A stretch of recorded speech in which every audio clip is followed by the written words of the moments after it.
देखिए, इस वीडियो में मैं आपको कैन मॉडल के बारे में एक दो चीजें बताऊंगा। अब सबसे पहली चीज तो आप ये समझिए कि मॉडल्स की जरूरत क्या होती है।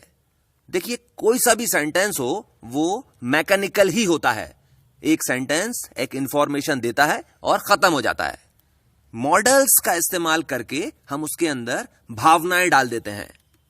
इसका एक एग्जाम्पल देख लीजिए। आई स्पीक इंग्लिश, मैं इंग्लिश बोलता हूं।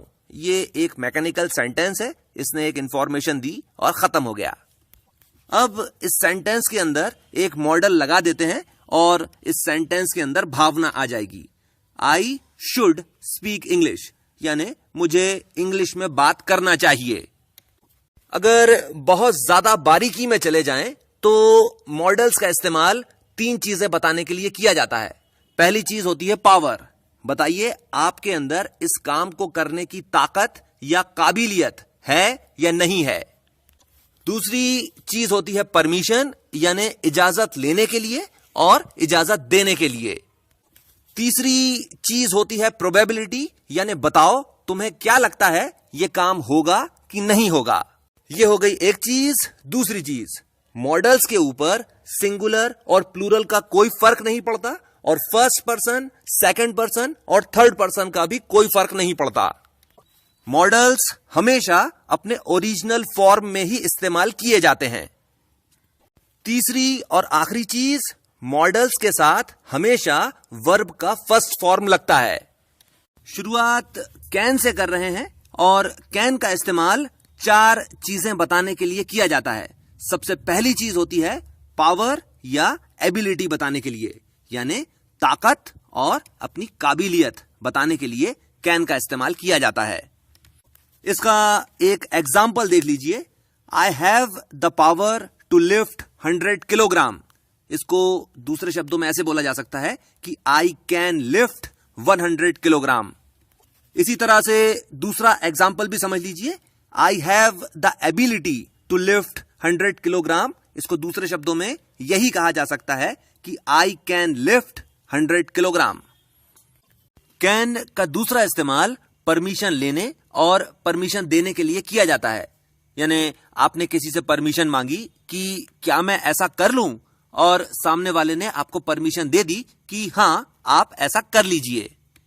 पर परमिशन मांगते वक्त कैन का इस्तेमाल केवल तभी किया जाता है जब आप इनफॉर्मल सेटअप में खड़े हों या कि फिर आप अपने किसी दोस्त से बात कर रहे हों। भाई, आप अपने दोस्त के घर गए और आपने उससे बोला कि कैन आई कम इन, और उसने कहा yes you can come in. Informal setup था और आप अपने दोस्त से बात कर रहे थे।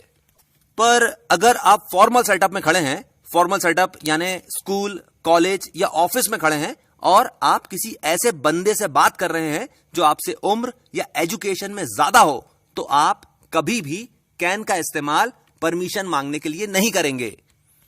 आप उनसे परमिशन मांगने के लिए केवल और केवल मे का इस्तेमाल करेंगे।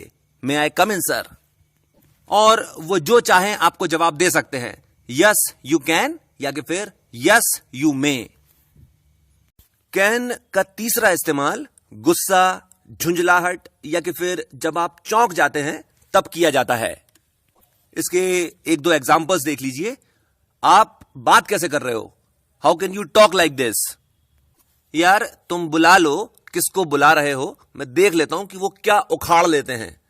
Call whoever you want, let me see what can they approve. आप चौंक गए, अरे उसका प्रमोशन कैसे हो गया? How can he be promoted? Can का चौथा इस्तेमाल प्रोबेबिलिटी बताने के लिए किया जाता है। प्रोबेबिलिटी यानी यहां पर अंदाजा लगाया जाता है कि ऐसा हो सकता है कि नहीं हो सकता है। पानी गिर सकता है, इट कैन रेन। उसका प्रमोशन हो सकता है, ही कैन बी प्रमोटेड। आपके नोट्स इस तरह से बने हुए होना चाहिए और एग्जाम्पल सेंटेंसेस आप अपने खुद के लिखेंगे। आखिरी चीज, अगर आपने अभी तक इस चैनल को सब्सक्राइब नहीं किया है तो इसको सब्सक्राइब कर लीजिए और बेल आइकन को क्लिक कर दीजिए। और अगर ये वीडियो आपको पसंद आया तो इसको शेयर जरूर कीजिए। इसके साथ मैं अपनी बात खत्म करता हूं। आपने मुझे इतना समय दिया, थैंक यू वेरी मच।